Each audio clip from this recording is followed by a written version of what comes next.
Blog থেকে সকলকে স্বাগত জানাচ্ছি। আবার একটা রেসিপি আপনাদের মাঝখানে শেয়ার করতে চলেছি, সেটা হচ্ছে মালাই টোস্ট। তাহলে চলুন দেখে নেওয়া যাক আজকের রেসিপি।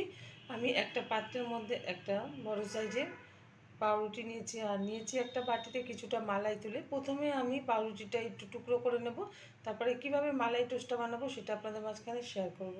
ওভেনে একটা তাওয়া বসিয়ে তাতে হালকা করে একটু সাদা তেল দিয়ে দিয়েছি। সাদা তেল ছাড়াও এটা কিন্তু একটু ভেজে নিতে পারেন। এদিকে পাউরুটিটা আমি টুকরো করে নিয়েছি, একটা পাউরুটি থেকে 2 টুকরো করে নিয়েছি। এখন হালকা করে এটা একটু আমি ছেঁকে নেব। এই মালাই টোস্ট কিন্তু রাস্তার ধারে যে কোনো চায়ের দোকানে বা রেস্টুরেন্টে পাওয়া যায়, আর এটা কিন্তু খেতে ভীষণ ভালো লাগে।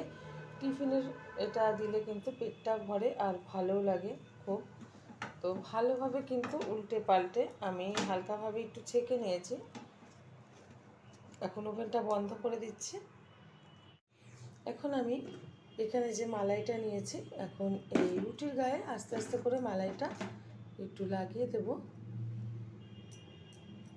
আমার এই রেসিপি যদি আপনাদের ভালো লেগে থাকে, আপনারা অবশ্যই আমার চ্যানেলটিকে সাবস্ক্রাইব করবেন, লাইক করবেন, শেয়ার করবেন।